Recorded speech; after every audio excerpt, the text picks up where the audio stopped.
All right, here we go. So thank you guys so much for watching. This is our last example of a complex absolute value. Our previous example, once we got the absolute value isolated, we realized that it was equal to a negative. Poof, we stopped right there. No solution. Do you guys like, by the way, my little collection I have going on here?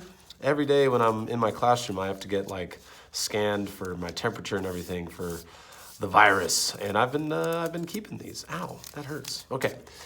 I made this equation up off the top of my head. I will show you guys the steps. We can work through it, and then we'll see what our solutions are, okay? I totally just made this up.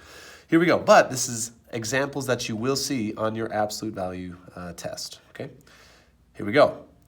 We have absolute value, so we know that there's potentially either going to be 2, 1, or 0 solutions. We have to figure out, after we isolate the absolute value, what it's equal to, and then we can figure that out. So to get this isolated, once again, we see what's being added or subtracted. We get rid of that, and then after that, we see what it's being multiplied by, and we get rid of the 4, okay? So first thing, let's get rid of that negative 12. To get rid of the negative 12, we add it. Boom, boom, boom. Those cancel out. What we do to one side, we do to the other. 20 plus 12 is 32, all right? These didn't change. I'm gonna drop them down. So here we go, 4. And then 2x plus 8. Okay, the absolute value is not isolated yet. So to get it isolated, I'm gonna get rid of that 4. Right now, that 4 is being multiplied by the expression, so undo the multiplication is division.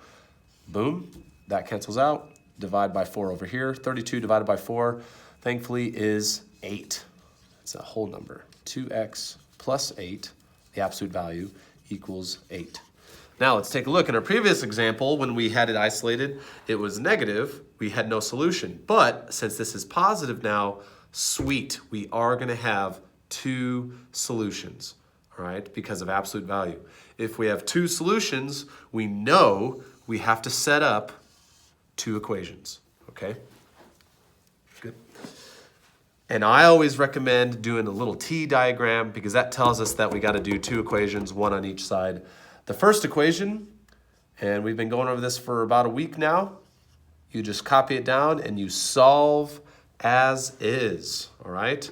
So we have 2x plus 8, that's the same thing as right here, equals 8 right there. Let's just solve it now. This is a 2-step equation now. Minus 8, ooh, interesting.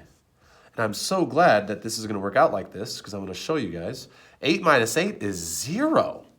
All right, well, algebraically, if we want to get the x by itself, we divide by 2, divide by 2. 0 divided by anything is 0. And guys, that's okay. 0 in this case is still a number, and 0 is one of our other solutions, all right? It makes sense. The only number we can put in for x in this case to make it equal to 0 is 0. Now, I'm curious. Let's see what we get for our second solution. 2x plus 8. That did not change, okay? Equals, the only thing that does change is now we have to set it equal to negative 8, all right? 2x plus 8 equals 8, right there. And then 2x plus 8 equals negative 8. Because no matter what, this expression can equal 8 or negative 8 as long as we take the absolute value of it afterwards. It's going to give us that positive 8 right there. This step is probably one of the hardest, setting up that second equation. Okay, once it's isolated, just put a negative on that other number. And then we solve it. All right, same thing that we were doing. Negative 8, negative 8. Ah, okay, I see what's going to happen now. Those cancel out. Drop down the equal sign. We have to be careful here. Negative 8 minus 8. Keep going in the negative direction. It's like backwards addition. Negative 16. All right, drop down the 2. 2x equals negative 16. Divide by 2, divide by 2. X equals, well, negative 16 divided by 2. This is, what are the odds? Negative 8. All right, so here are our 2 solutions. Okay, and like I was saying yesterday in our lesson, it doesn't matter if you have a positive, 2 positives, 2 negatives, 1 is 0, 1 is negative for the actual solution. These are the 2 numbers that if we plug in to the very top equation and to check our work, we would get a true answer. okay?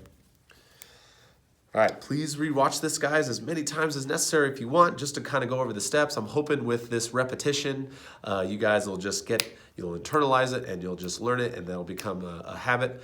And yeah, so everyone, I hope you're safe and healthy. I will see you guys later.